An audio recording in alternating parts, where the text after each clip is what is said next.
What is up, everybody? Welcome back to Home Theater Fanatics Live. Tonight is episode 102, and we've got a whopper of an episode for you. We have a very, very special guest all the way from the wild landscapes of Kaleidescape.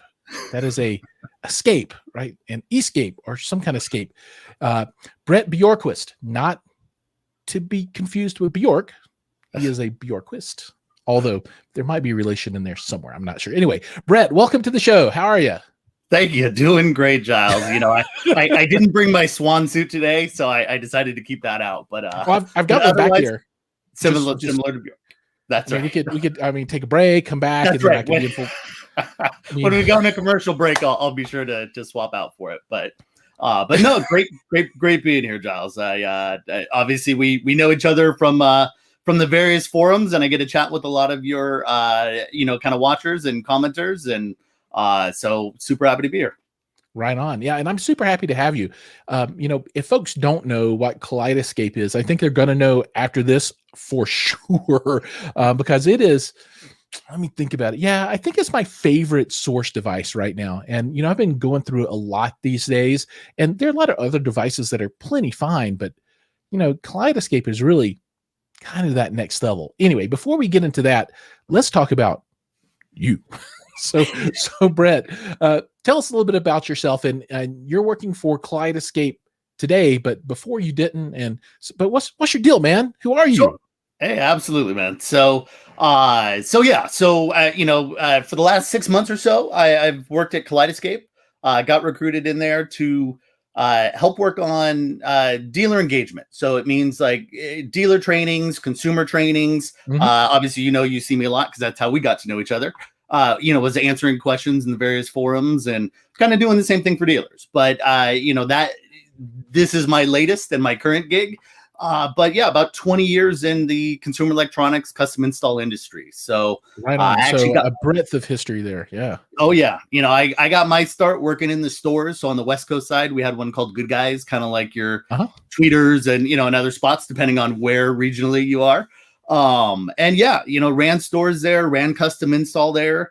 Got started, I always like to say, programming Philip Pronto remotes and the selling Pronto. Mitsubishi. Oh yeah. Oh man. Mitsubishi Diamond TVs, right? Back in the days of rear projection. Yep. The good times. Oh, yeah. I remember. Oh, yeah.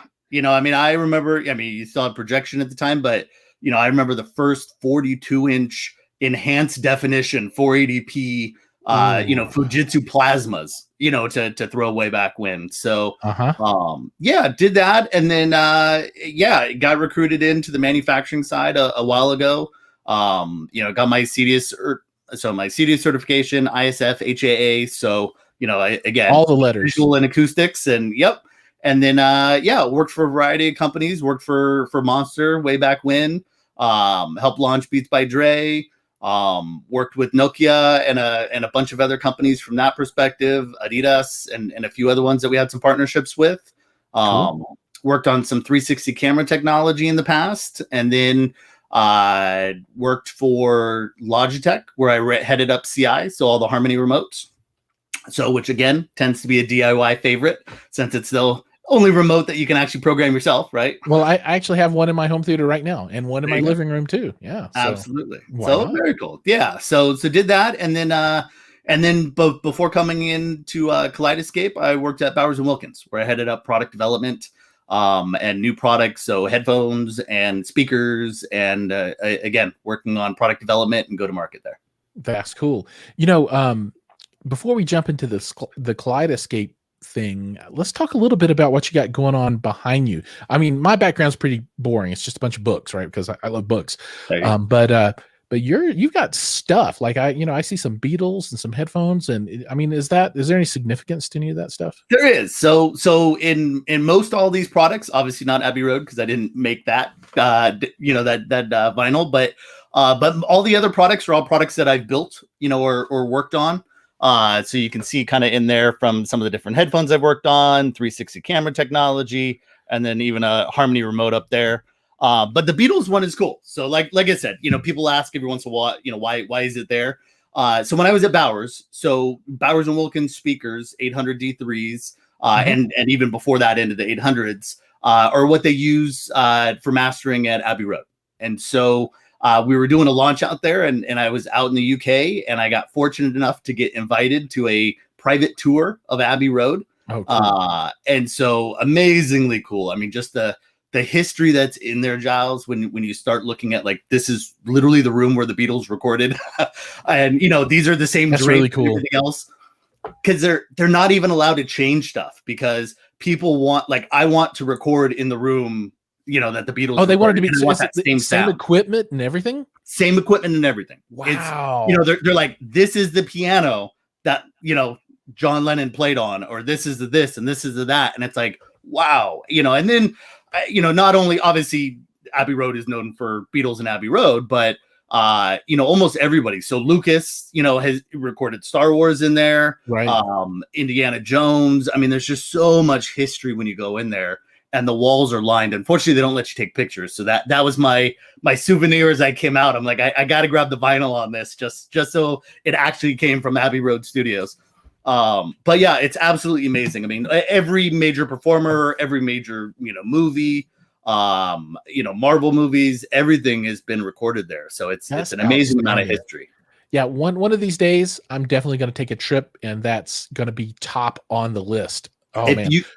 If you work your way down there, you let me know, Giles, and I will get you introduced to a few of the people, because they don't actually do too many tours. So I believe it. Everybody in the world would just be stacked up. Well, and because they're always recording, like, they're very sensitive about that, right? So even us, we got to go into certain areas, but they're like, you can't go over here because somebody was actually recording. But yeah, if you make your way out there, let me know. I'll make sure you get an invite. All right, so let's do a couple of introductions here. Got some of the regulars popping in. Mad Piranha, what's up, man? Good to see you. Joey Peacock, the Peacock's in the house. He's representing Indie Audio Labs and all the Acurus and Aragon gear. Who else we got? Nice you, Joey. Kevin Sorkin. He's representing GSG. If you like subwoofers, he is the man. Hi-Fi Haven, Kevin. He is a regular and one of my favorite people, and lives not too terribly far away from me in Colorado. So he gets a thumbs up for that. I'm going to skip some of these questions. We'll come back. Herman's in the house. He's coming straight from Asia, likes to tune in and listen. And, you know, I don't know what time of the world it is there. It's probably early in the morning or maybe mid-morning for him. But we love to see Herman in the house. And he's building a new theater. And hopefully one day he will have Kaleidescape in his theater too. We can all hope, Herman. So you let me know if you got any questions. Double A's in the house.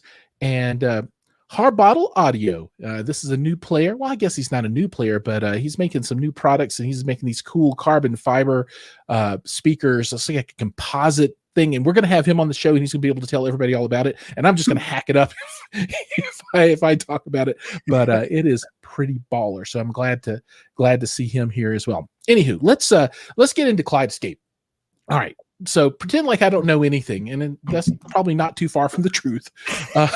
And if you're going to tell me what Kaleidescape is, what is it? I mean, what's the deal? Why would anybody want it or care about it? Sure. So, you know, it's a question that comes up, and rightfully so, especially in a lot of the forums that we're in, right? So, you know, if you look at where content, you know, comes in and comes from, you know, Kaleidescape's been around for this is actually February celebrates our 20th anniversary. So so you know, 20 years, like I said, it seems like it hasn't been that long, and for me specifically it hasn't, but you know, I've known this brand since, like I said, coming from the old Good Guys days and things like that. So you know, but Kaleidescape started, you know, the initial kind of need for it you know, was Mike and Sheena and the rest, where there was no good way. You know, DVDs were becoming super prevalent. That was, you know, Laserdisc was going out, DVD was coming in, and all of a sudden you had people that had these huge DVD collections, not different than today, oftentimes. But there wasn't really a whole lot of good ways to really manage that movie content, and so that's really where it started. Was, you know, how do I go? I've got my home theater. You know, how do I make it so that it's super easy to be able to access all my movies, see them all in one place? You know, and that's something that, you know, really drove Kaleidescape. And so the beginning of it was, you know, obviously, you know, vaults and really about DVD management, and disc management. Now, and when you say vaults, this was, I mean, back in the day, you would have these big units where you could put like 200 DVDs in it, and it would spin around and grab one and play it for you. I mean, that's hardcore right there. Oh yeah. So, you get in there and yeah, they were just sub 400 discs. So, again, you could put big collections in there. But what was great was, you had other disc changers at the time, like the Sony 777 ES and some of these other ones. But the problem was that you still had to figure out where all the movies were. And they didn't do a really good job. Sometimes you could take thumbnails. And I mean, I remember doing this for people in the past. And it just never really worked super well. So it held your discs, but finding them was still kind of an issue. Whereas Kaleidescape's always had this great user interface, all up on one screen. And that really makes it so people can scan through, find what they want. And if you can find it, you're more apt to watch it, and I know that's something that I've found through the years. I've got probably about 650 plus discs, most of which are all loaded into my Kaleidescape at this point. But, but for years when I'd watch it, you see something on TV and you see the movie and you're like, God, I love to watch that. And I should be watching it in better content. But now I'm going to have to go flipping through books to, to find the right movie and everything else for it. And then you end up watching it in poorer quality, and so that's the whole idea with Kaleidescape is how do we make it so movie lovers can really watch movies, and so, that's kind of where it got started. And then, obviously trying to play on the front end of always making sure that, we're kind of on that bleeding edge of tech. We opened up the Strato product, which was launched in about 2016. And so that was our first product that actually doesn't have a disk drive. And so since we had always been used to cataloging discs, that was kind of a new thing. And so the idea was with that, we actually opened up the Kaleidescape store. And so the Kaleidescape store is based on agreements that we have. We have agreements with 49 of the top studios out there. So you can imagine most of us could probably name 3 or 4 or 5. So, we get into some of the, animation stuff. We get into small studios. Pretty much we have access to most any of that movie content. And so, that's allowed us to grow to, more than 12,000 movies, that you can basically, purchase. It downloads. And I think that's something that separates us, for most of us. We're used to streaming, and we all have streamers. I got a streamer, there's proprietary content on Netflix and, and Amazon Prime and things like that. But all of that's lossy, and so, we throw around a lot of terms nowadays with things like Atmos, right? And Atmos is great. And I know you're putting in some new speakers in there too, right? So, oh yeah, they're done and they're awesome. There'll be a video about that. And oh God, it sounds so good. Perfect. Like I always love seeing people's, setups and everything else. So Atmos is great. But I think sometimes people get confused because, when I'm on Netflix, it says Atmos, or sometimes it does and sometimes it doesn't, right? I mean, we see this all the time in threads where, it doesn't sound right, or it sounds really thin, or it sounds this and that. And that's because it's Atmos, but it's Dolby Digital Atmos, and that's lossy, and so what they do there, no different than MP3, right? MP3 is a tremendous feature. And it's allowed us to put millions of songs onto, hard drives. But the downside is that you're compressing the music, and the same thing is true here as well. Am I losing my picture here a little bit, Giles? Or you are losing it a little bit. It's coming and going, but I think you're back now. It caught back up. Okay, perfect. Yeah, you need to push more of the high speed inside. Yeah, that silver stuff you put in the cables to make it go faster. So let me kind of level set then a little bit. So so back in the day, it was all about how do you deal with discs. Yeah, and then as time has progressed, now it's how do you have a really great viewing experience without the disc, but it's not streaming. This is actually the same quality or better that you would get off of disc because you actually just grab them from the Kaleidescape store, it downloads, and then you play it as a file, which is basically what a Blu-ray player does, except the file's on a disc as opposed to a hard drive. So does that kind of grasp the the essence of what you're doing? So instead of buying your media on disc, you would buy them from the Kaleidescape store, they download, and then you just watch them whenever you want to.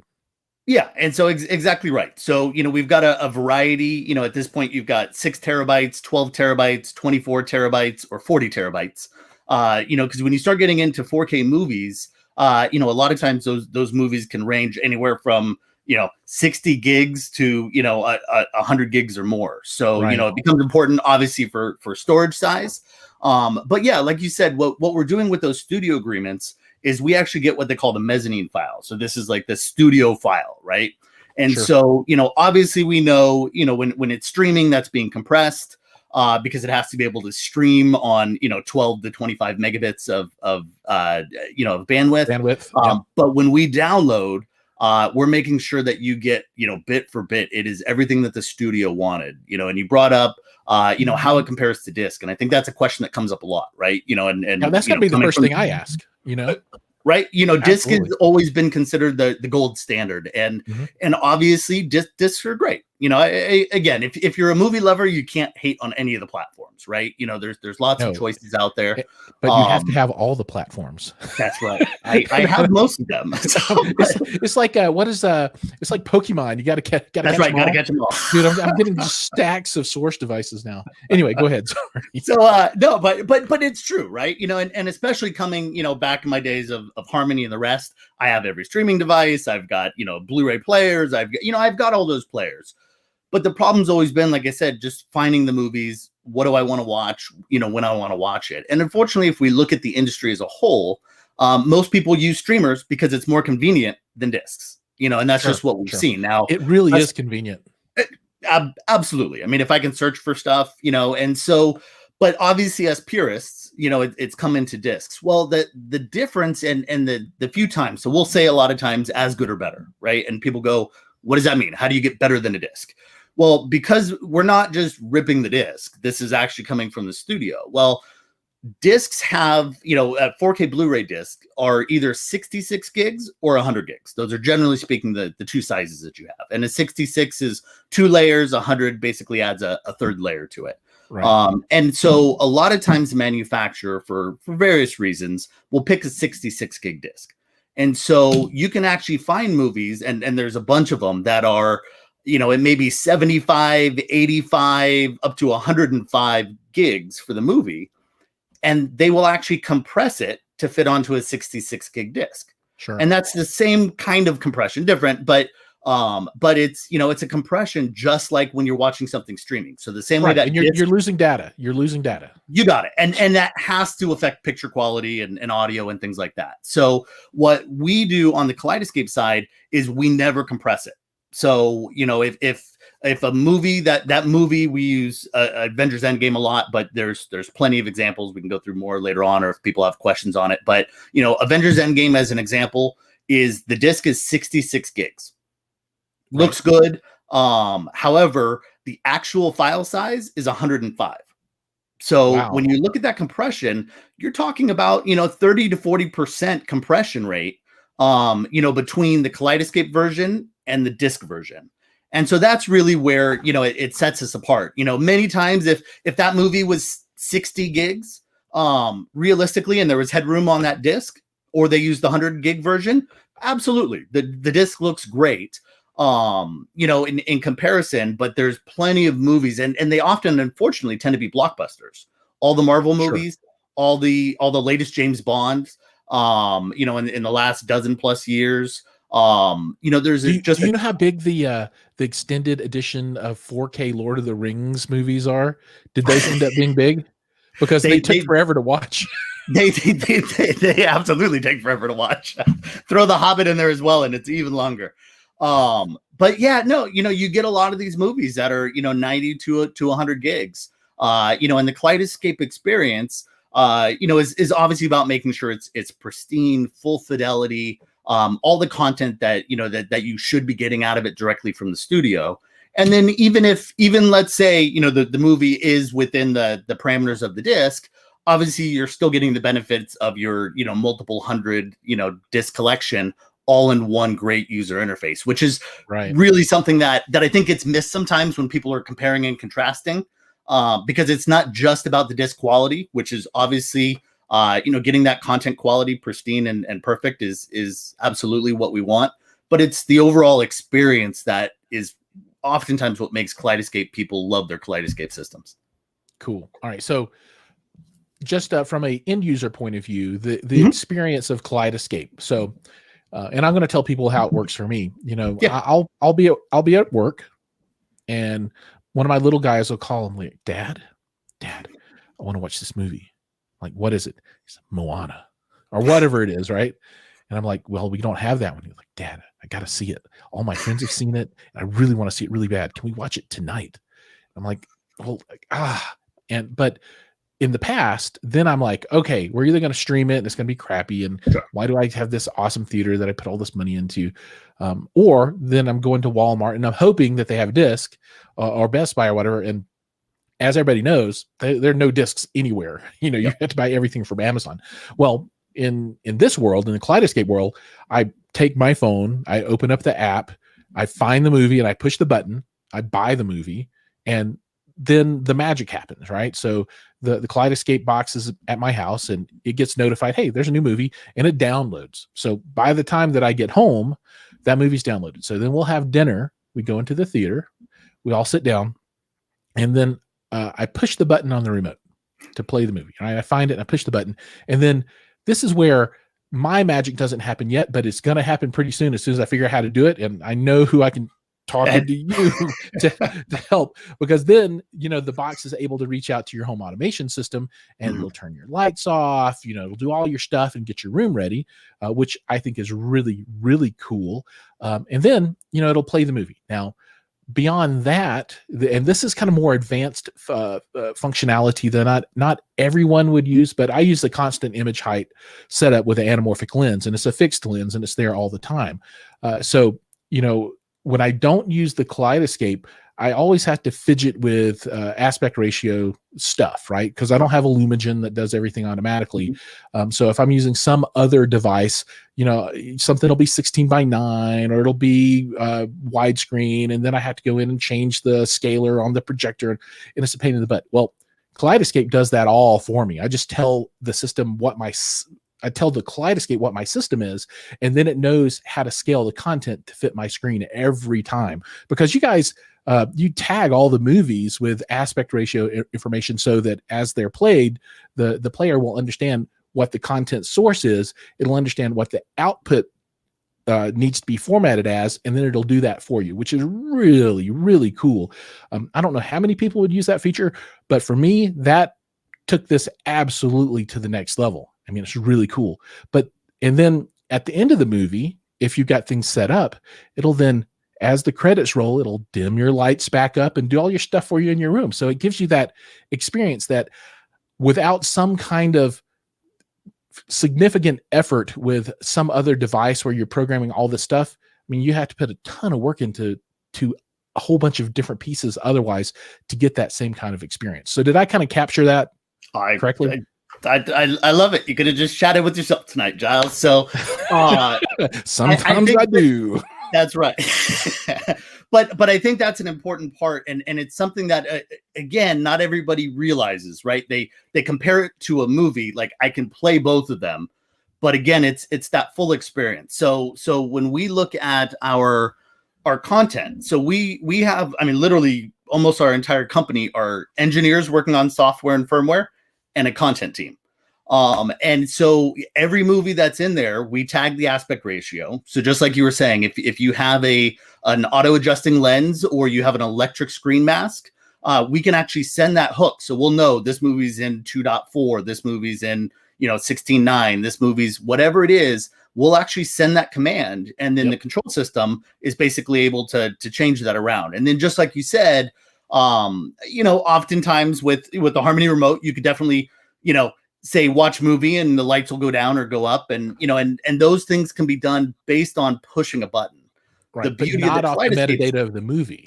You got it, and that's something that no control system can do, because they have no idea what movie is being played, right? No streamers, no DVD players, and so again, we tag it just like you said. When the intro credits come in, we can dim the lights down further. When the trailing credits, start up, we can ramp those lights up just a little bit. We have a pause button on there. So if you hit pause, again, that can send a command to change the lighting control. It could drop shades. There's a ton of stuff that you're able to do to help take that theater to the next level and make you feel like you're in a commercial cinema Right. It's in your the home whole cinema. experience, the Yeah, whole deal. exactly right. Are you familiar with the I think it's an SI screen called the Transformer? Have you heard of that one? Are you familiar? So it's constant image height, but Yep. it does the But masking, the auto horizontal bars masking. will come in. Yeah, Yep. yeah. So it moves this in and out. That's my dream screen. And I want it to automatically be able to pull into 16:9 content, and getting that set up, if I can ever get my hands on that screen with the Kaleidescape. Oh Yeah. man, that's the one. Yep. Dude, I Well, love it. and the beauty is, Giles, for many of us, we love to tweak with stuff, right? So, we'll sit there and it's like, okay, I can hit the 5 buttons and I can do this and that to get my screen to change or to change my lens.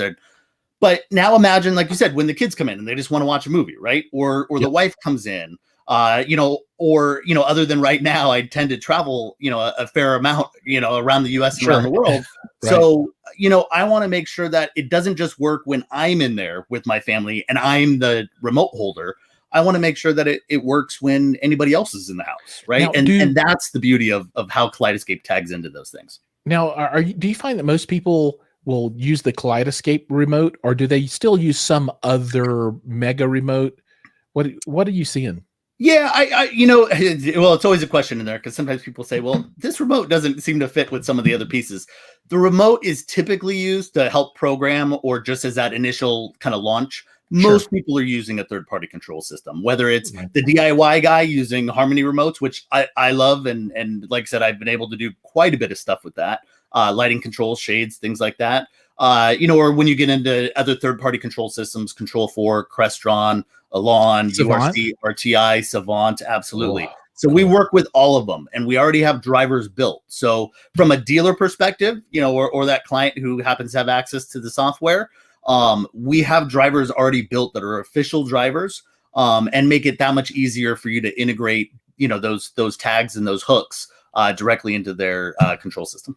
Cool. All right. So we've got a bunch of questions and a lot of people's comments have piled up, and I want to run through these.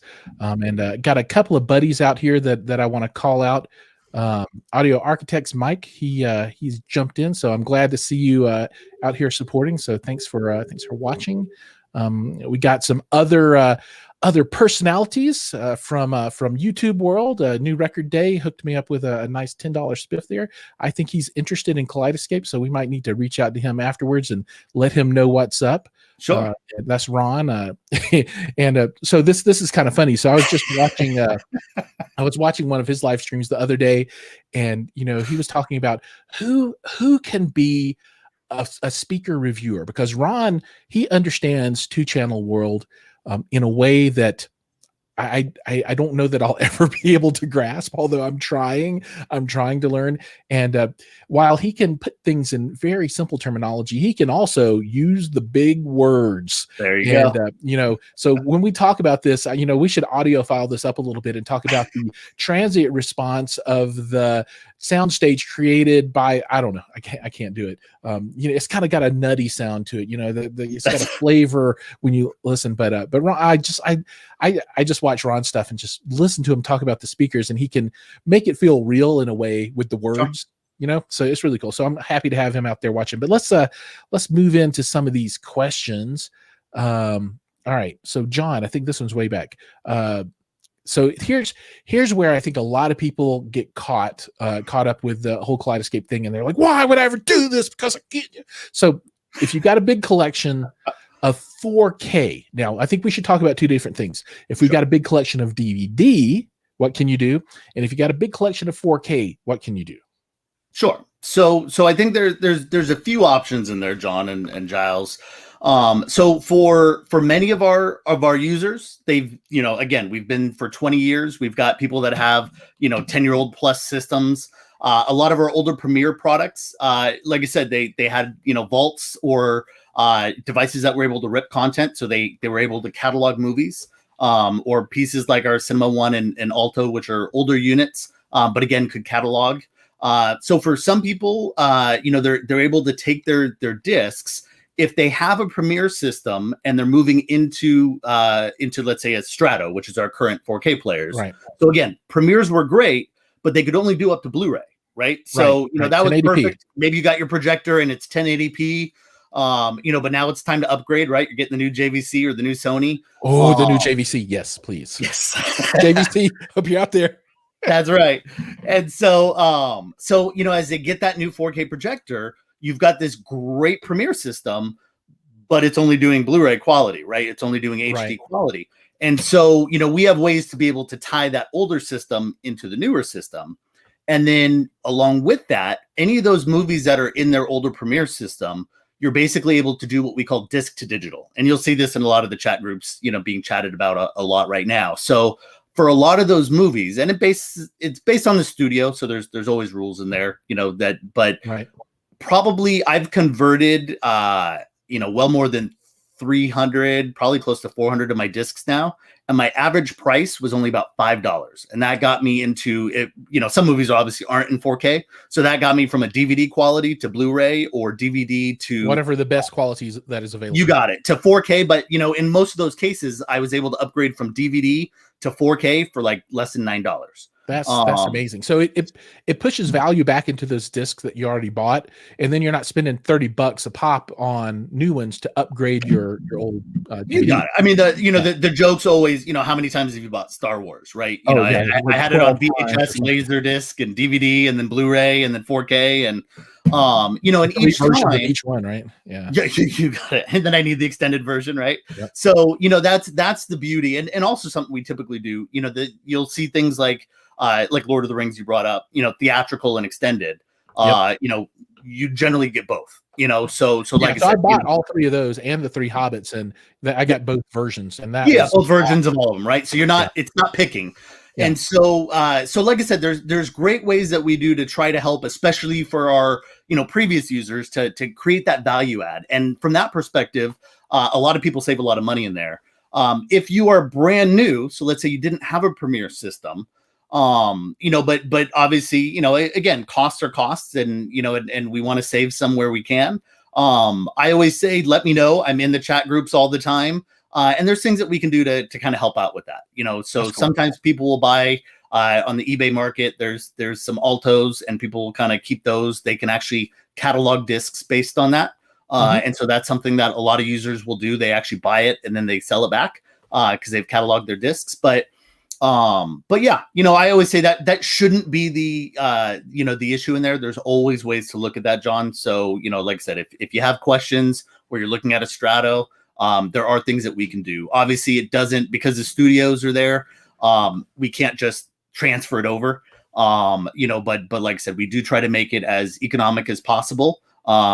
Because we want people to get as many movies as they can in there so that they can enjoy them all in their Kaleidescape system. That's the whole point, not to have 400 discs sitting around and the new content on Kaleidescape. We want to, we want to help you get all in there. It's all in there. That's it's like, what is it? Ragu or Prego? It's in there. That's right. Mad Prana says he hopes to learn something new tonight. I hope so too. Hopefully this is informational for everybody out there. And so Herman says, I want one. Does it work in China? So that's always the thing. Can you use these internationally outside of the US? Sure. So the answer is that the studios are based on country or region, right? No different than if you can think through discs, and players in the same kind of region coding. So Kaleidescape has studio agreements, like I said, with those 49 studios for the US. And then we have studio agreements for Canada. And then we have studio agreements for the UK. And those are the 3 major countries, let's say, that we have, multitudes of studio agreements with. At the same time, for some people, they have, homes in multiple places. There are ways to be able to look at that. We don't specifically, Herman, have an agreement with, all the studios in China. But again, I'm always happy to answer questions or look into specific details. To see, what, if any, options there are. But typically we're talking US, Canada, and UK. Now, if just say I lived in China and I just wanted American studio movies, and I bought a unit, plugged it up in China, do you guys do like geodetection and say, oh, this person's coming from China, we can't sell them any movies? So then I have to figure out how to use a VPN and make it look like I'm coming from Cleveland. And So, I mean, I guess we probably shouldn't talk about that. I'm not touching that topic there, Giles. But yeah, okay. All right. But yes, the idea. So we're not checking IP every time you log it on or anything like that. But yes, they're generally speaking, because you're buying movies, you would obviously need a US based credit card. Let's talk US. You would need a US based credit card to be able to set that up.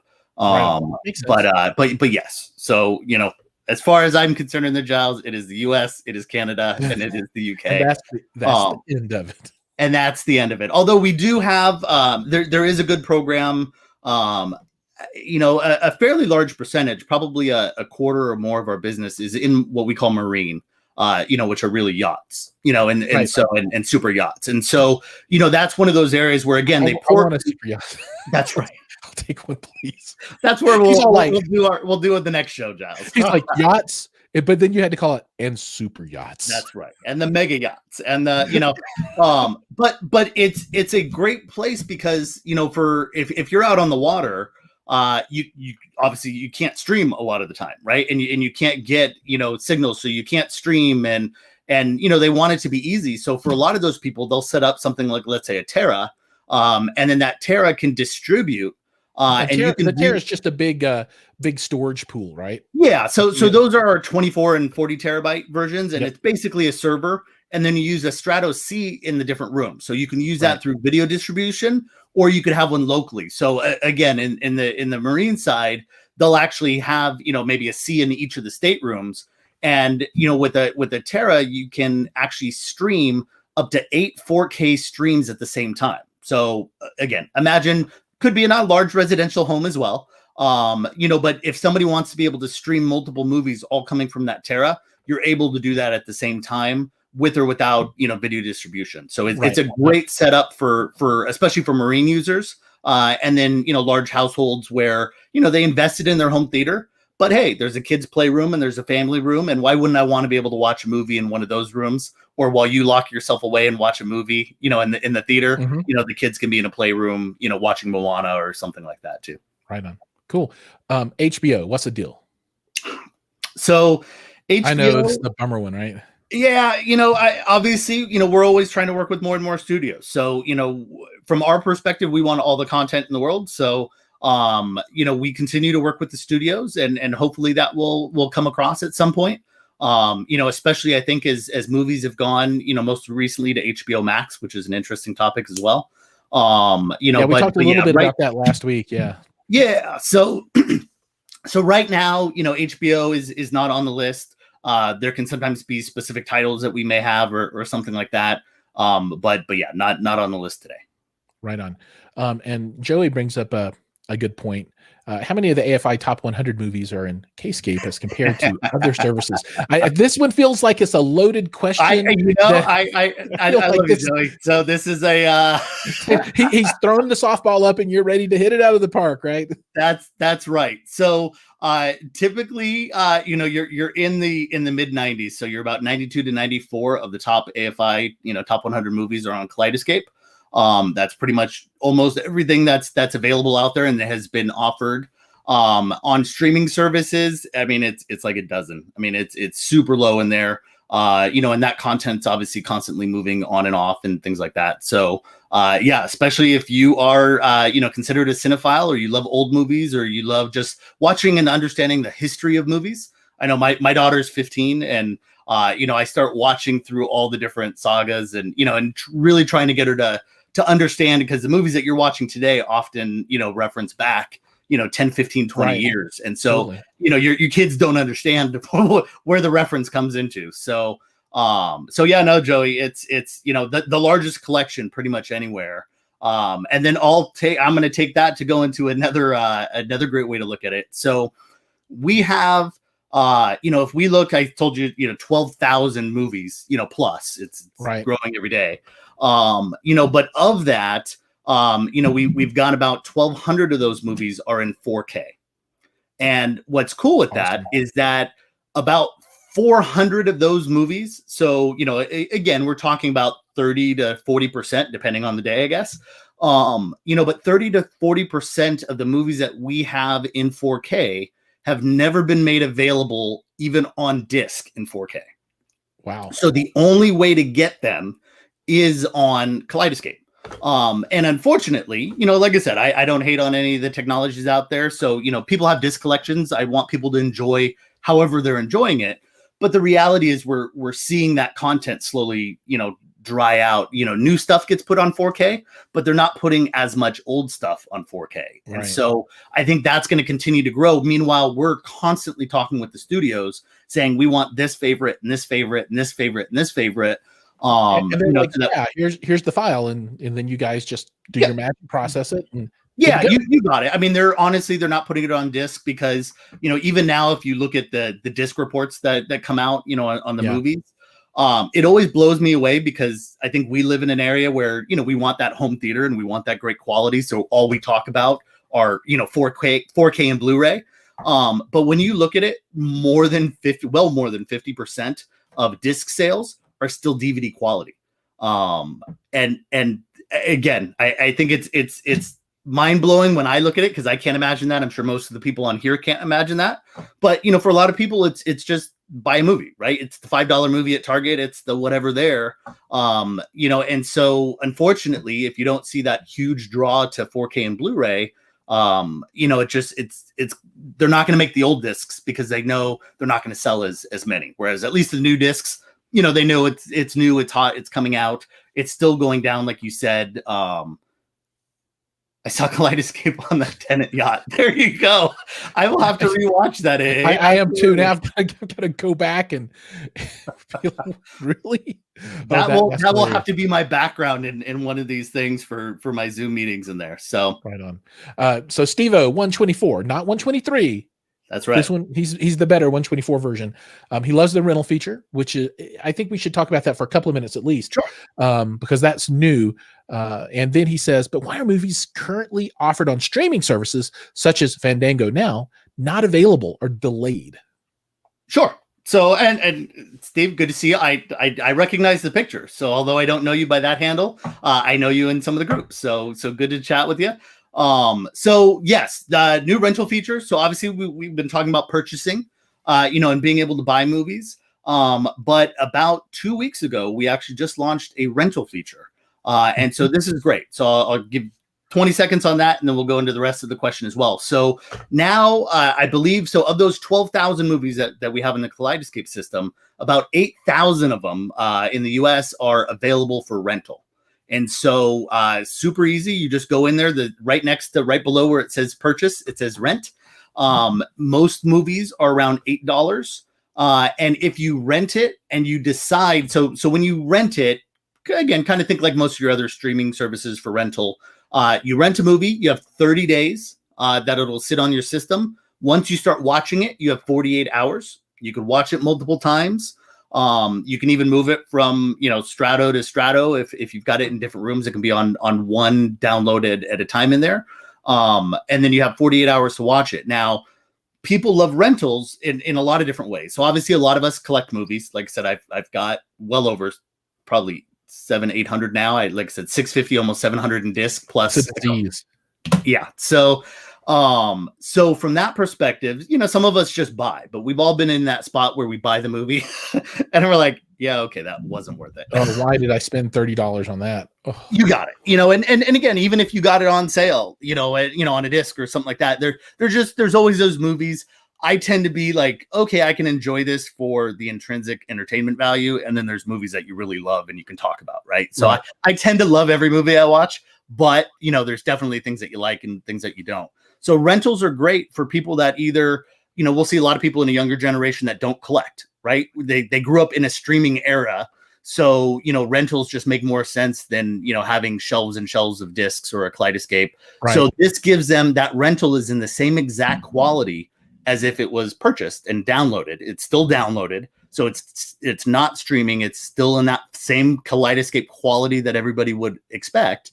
It's just based on a rental. And then if you decided, hey, I actually did love that movie, you can purchase it and half of that rental fee will actually go towards the purchase. So, that's cool. So you don't lose the money, all of it anyway. Yeah. Yeah. So like I said, some really cool things that again, we try to create those additional value adds for our Kaleidescape owners. So it's not just just a movie thing. It is really the whole experience. Now, Steve, you talk about streaming services. We were just talking about HBO Max, briefly a second ago as well. So in some of these movies, the studios are making agreements, right? Especially right now as COVID's going around and theaters are kind of suffering. They're tying in movies to specific platforms. And so we will, generally speaking, always have a movie at the same time that it's available for rent anywhere else. I'll use Mulan as an example. So Disney put it on Disney Plus, right? And they had it initially there. But as soon as it was available to rent anywhere else, it was available on Kaleidescape. Same thing as you get into Tenet, same thing as you get into, again, any of those movies that are kind of newer releases, you have that. But now there is a difference sometimes in what we call a rental, which would be, again, any movie that you want in that 8,000. And the hot topic right now is PVOD, right? So premium video on demand. And that's where, the HBO Maxes or Mulan release, where it's coming out direct to, digital first. And so, like I said, sometimes that just comes into the agreements. I think it's such a new area that, it's changing constantly and ultimately is going to benefit a lot of us that would, prefer to watch a movie faster in our home theaters. Sure. And so, I think it's constantly evolving. I know our content team, and our studio, kind of teams are always working to get those things faster and faster, for our owners. But typically, if it's available for rent on a platform, it generally should be available to us unless there's an exclusive. And usually that's a, 15, 30-day plus, window. Right on. Cool. Well, let's just take a moment because I need to make some more call outs here. And I need to call out these bad boys right here. Look at those. Yeah. So today's headphone sponsor is Hi-Fi Man, and we're looking at the Diva. And the Diva is kind of interesting because this guy. Let me see if I can show you what I think is really cool in the world that we live in today. So the Divas, they're $300. They include a Bluetooth dongle that can be removed, so you can just use it straight wired like I've got now.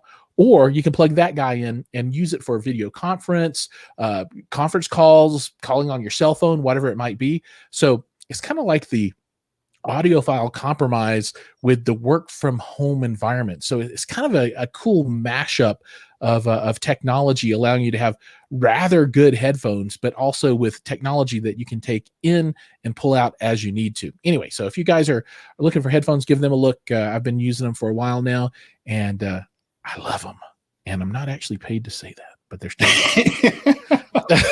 Those are absolutely beautiful headphones. I obviously you can see behind me and the rest. Some of my stuff has obviously not always been about accuracy as it is about what people want, and bass response and things like that. Yeah, so I wanted to talk about that for just a second because, sure. If you could reach back out to Dre and, let him know that I thought about him and he was in my prayers as he had his stroke and was in the hospital. I think it was a stroke. Hopefully he's out. I haven't heard. I assume that he is. Otherwise, he's probably not with us, but he's still with us because I would have heard about that for sure. There you go. But if you could reach out to him, let him know that whenever he wants to come on the show, I'll be very happy to have him because as I was growing up and I was a young man, his music, even though I was in Alabama, he was still had that strong impact with me all the way back to the beginning when he was, doing his stuff with Eazy-E and the other folks, MC NWA, absolutely. Yeah, NWA, man. That I can remember that back in the day. But yeah, the beats, that's cool. Yeah, it was It's cool, man. It was a blast. So, I've been fortunate in my career that I get to do a lot of fun stuff, and so, as we built out the, Beats by Dre headphones, obviously that took off, phenomenally and, built that out into $1 billion business in about 5 years.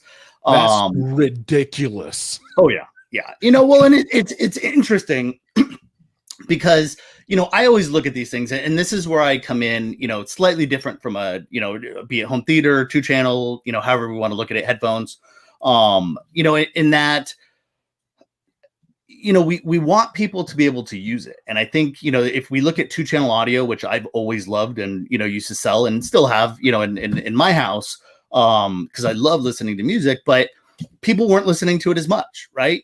But the alternative was, if you go reaching way back, was, that little white earbuds, which meant that you were cool when the, little white shoestrings coming down, right? Yep. And so, because it meant that you had the first, iPods, and everybody was so concerned in the beginning that, MP3 was the, the death of audio. Thankfully because it's not. Everybody, for the folks that still worry about that, it's not the death. That's right. It's not. It's still, I'm sure there's a podcast that talks about that, but the reality is people were actually listening to music more than they ever had, because it used to be harder to collect, right? I need my Discman, right? We all grew up, we're in that, I had my Discman, and you run around with your little, my wife still has a Discman, and she listens to it on her desk. So she opens it up and puts her CD in, closes it, and then puts on her little crappy earbuds. Although we've got awesome stuff she could use, but that's how she wants it.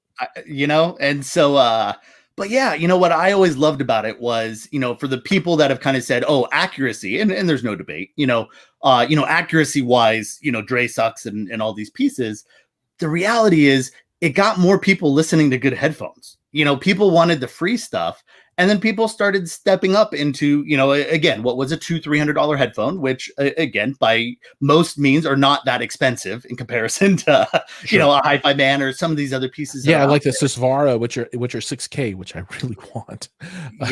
So, or Focal, Utopias, or, there's you talking my language. There we go. So, but when you start looking at all those pieces to it, the idea is to get people interested in audio, right? Using it more and more, and I always say the same thing when you get into the Sonos words and all this and that, and people will slam on it. And is there more accurate stuff, or the better and bigger amplifiers and things like that? No debate. However, if it gets people listening to music, that's really what it's about, right? If it gets people watching movies, and that's why, like I said, having all these platforms and all these choices is always great. We want more people enjoying home theater, understanding the benefits. And then what happens is, you go from your Beats solos or whatever else. And then as you grow up, I'll show you what I use typically. So, these are so this is when I was at Bowers, this is what we were launching. So, you get into these and they sound great, and they sound great wired. They sound great wireless. This starts getting into where, solutions like Tidal and Rune, and that's what I love about all this stuff, is that, everybody starts at a different place. And we'll watch people in the home theater groups that will, oh, well, you need to spend this much money, or I don't like this brand, or I don't like that brand. And I'm like, nah, it's just about getting people passionate about, their home theaters, and about audio and about video, and then they'll grow with whatever they can, afford to buy, and so that's where I always love this stuff. But yeah, I got to travel all over. We did stuff with Adidas. We did stuff with AMG. So I got to tour the factory, that's cool right there. Yeah. Oh, that's cool. I actually got to tour the factory for Bentley when I was in the UK. So I don't know that they would even let me in. They're like, no, sir. They're like, sorry, we don't allow your kind in here. That's right. Where's your platinum card? If you don't have a platinum card, you can't come in. You're from Alabama. You don't count. But yeah, no, it's been a blast. And, and I always love doing it. And it's kept me in an industry that I love. And that's why, I always tend to, hang out in the forums or chatting in places like this, just because, I want other people that are just as passionate about it, or want to learn something about it. To be able to know what all their options are, and then whatever they want or whatever they can afford at that time is great, and then as you grow, again, products like Kaleidescape are, amazing from that perspective.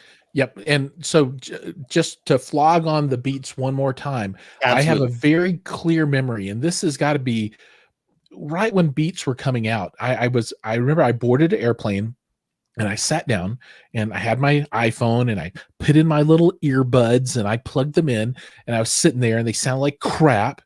And this dude walks in, and he's got this pair of huge headphones around his neck. Yeah. And then he sits down in front of me, and he puts them on, and I'm like, I wish I had those right now. I really wish I had those, because I guarantee you, whatever they are, they got to sound better than this. That's right. I have a very clear memory of that, being jealous. Yeah.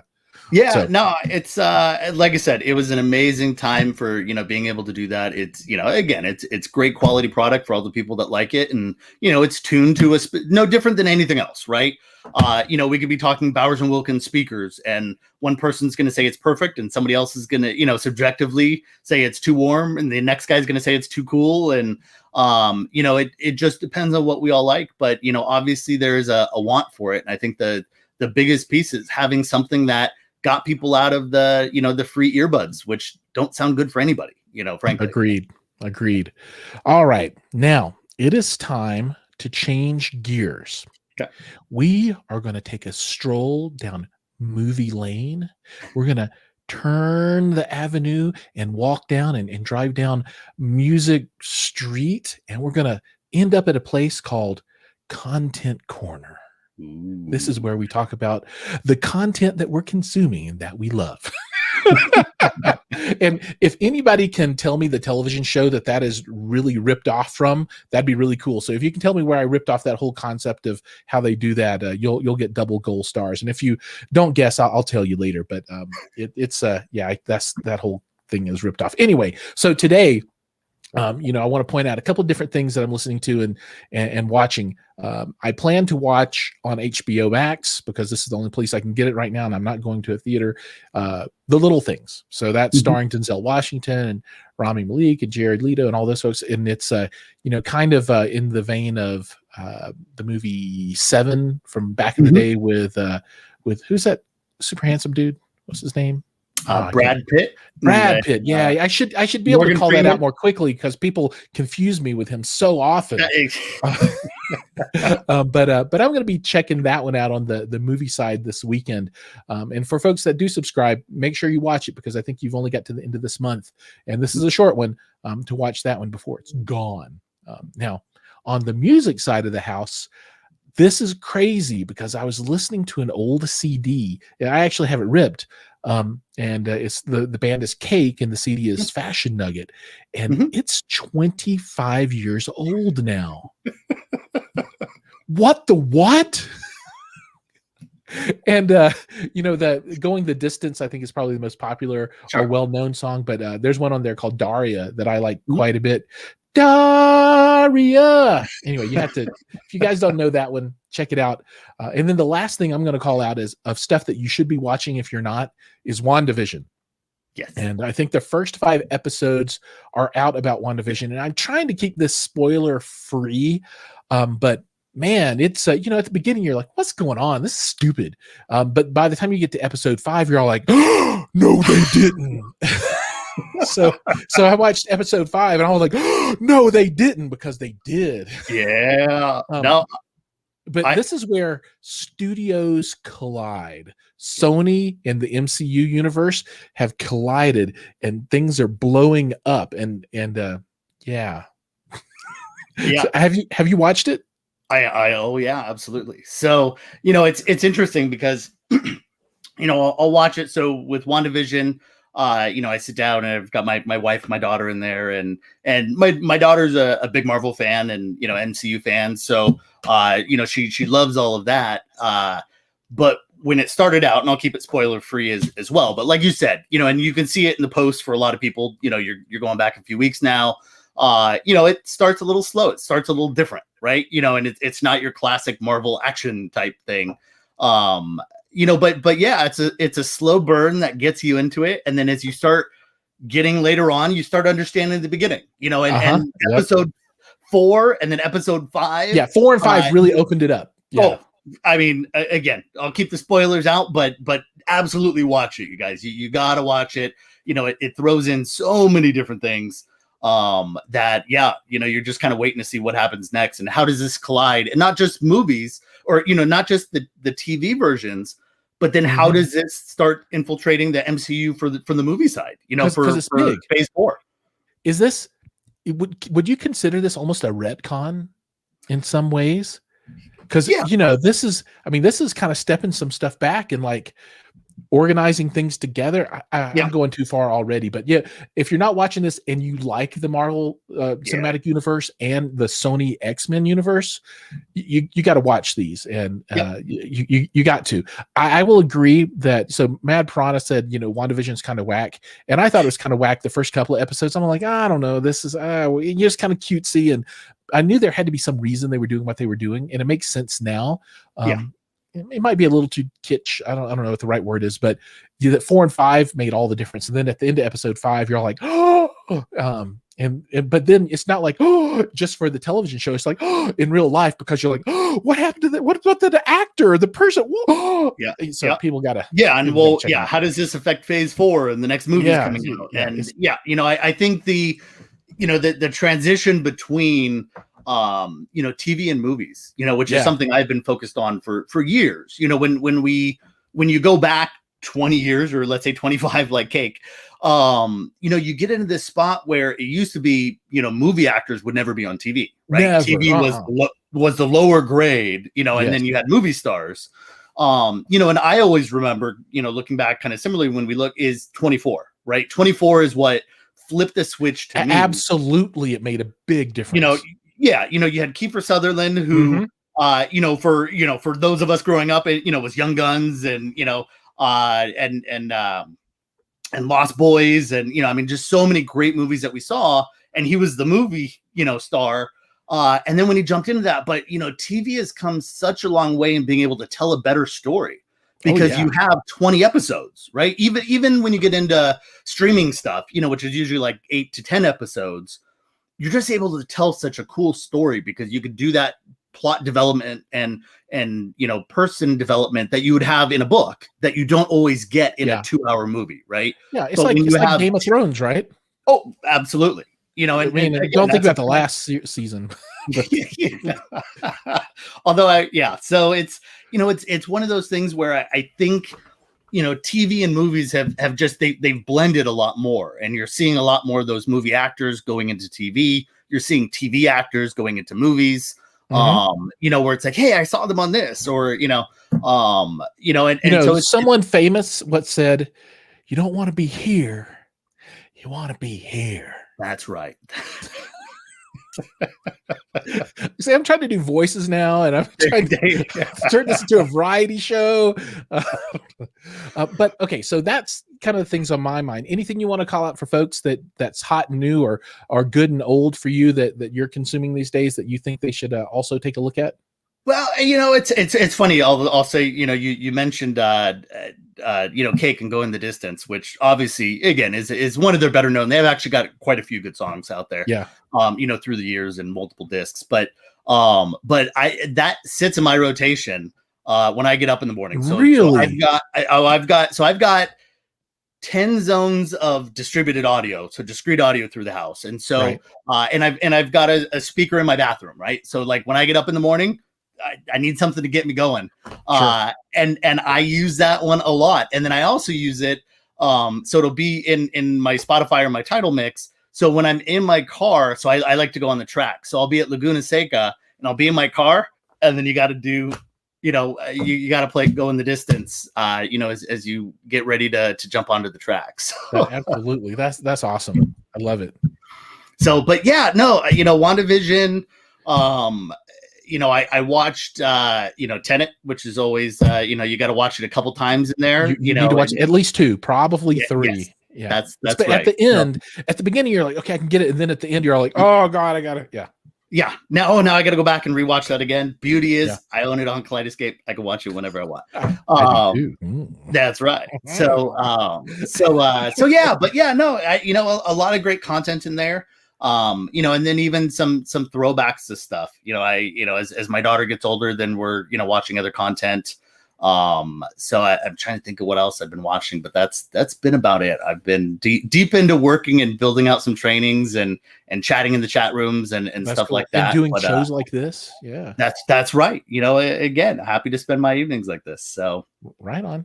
Well, before we move on to the next section, I do want to call out the sponsor for today's episode. So today's episode is brought to you by GSG Audio.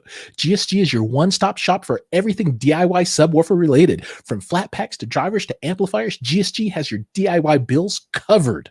Did that sound pro? I mean, I loved it. That sounded great. Was that good? Yeah. So, I guess it's like the hair club. I'm not only a president, but I'm also a member or whatever. I don't know. But, I want to show this Chrome tab. So, half of my subwoofers in my theater are GSG. And for folks that don't know them, I think they do because Kevin's on here all the time. And I can't imagine that anybody that's live with us today hasn't heard of them, but there might be a few people out there that haven't. If you want to build a subwoofer and you don't want to buy a table saw, these are the people that you need to talk to because they build, I kind of call them the IKEA of subwoofers. And I know that sounds horrible, but it's also brilliant. Yeah. So, they do all the hard cutting for you. And then you do the assembly and the finish and choose your driver and your amplifier. So you make it your own, but you don't have to be like a professional woodworker to get to the good stuff. So anyway, if anybody out there is thinking about subs and you want the best bang for the buck that you can get, this is something that I would recommend that you take a look at. So yep. I don't know. I kind of like it. All right. Now, couple of things before we wrap tonight. We're a little bit over, but I do want to call out, projects that are upcoming. And one thing that I'm going to work on, and I have to say thanks to Mike for giving me the push to do this, is the Raspberry Pi is a great engine for a streaming device, but I kind of hate the little boxes that they come in. So I'm going to take a 7-inch touchscreen display and put in a Smart to Pi Touch 2 box, slap that Pi on the back, load it up with Lumio, and see if I can make something that, kind of gives me a better look, maybe some album art and that kind of thing when I use it, and make it look a little more pro than typically what you see when people build with the little tiny Raspberry Pi boxes. Of course, I'll use an external DAC. We'll talk all about it. And I'm also going to try and film that I might even do it as a live stream video as I build it, and then edit it into a video later, but just actually live stream the build. I don't know. If anybody has any thoughts about that, let me know. But that's that video will be coming out. And then this Friday's upcoming video is going to be my center channel install, where I install a Stark Sound IWH3 center channel, and you get to see me sweat a little bit as I'm cutting my drywall, and I'm worried about what's going to be back there. And then you get to see the surprise reveal of what was behind the piece of drywall when I take it off, and I was all like, oh, that's back there. All right. So that video is coming up this Friday, and I'll be happy to share that with everybody. Next week on the show, we're going to have Indie Audio Labs, which is Acurus and Aragon, and they actually produce the processor that I use, and I absolutely love it. I don't know exactly who's going to be representing those folks on the episode, but we will have Indie Audio Labs with us, and I always have a good time talking with anybody from there. So I think that is going to close the show tonight. Brett, thank you so much for your time. I mean, I felt like I knew before what Kaleidescape was all about, but even though I'm an owner now, I really know what's going on. So thank you for coming on with us. Oh, absolutely. More than happy to. And for you, and obviously, for anybody else in here, feel free to reach out. I'm always happy to answer questions. It's one of those things that, again, it's a great investment, and there's a huge value to it. But again, it's not a $200 throwaway piece. So, I always want to make sure that right. people fully understand what they're buying, and that they understand all the value of it, because, again, things like demo scripts, and there's always a lot of really cool features, that we have in there that, we want people to make the most out of, and squeeze every bit of value out of, out of their Kaleidescape units. And that's why Kaleidescape owners love it so much. So any questions that come in there, you're always welcome to reach out to me. I am often in Home Theater Fanatics, forum. So I'm definitely in there. I'm also in the Kaleidescape Fanatics forum, which is a newer group that Giles has created as well. Absolutely. I'm fanatical about it at this point. So it had, if it's got the word fanatic, Giles probably owns it from a from a forum perspective. So any of you guys that want to reach out, everybody that knows me in there, that's chatted with me, knows I'm always happy to answer questions. I'm in there very frequently, and yeah, appreciate you for having me on, Giles, and everybody else for listening to me ramble. Absolutely. So, if you, and I'm looking at you, whoever you are out there watching right now, if you've not yet subscribed, please go ahead and hit that subscribe button. A like and a comment would be appreciated as well. But just having you here is the most important thing. Thank you so much to everybody that's viewed today. I do this so that I can hang out with my buddies and talk about cool things. And, you know, all of you are part of my big hi-fi family. So I really appreciate everyone jumping in and viewing the show. And with that, I think we'll finish up for the night. And as always, I'll see you guys in the next video. Absolutely. Have a great night, everybody. Take care.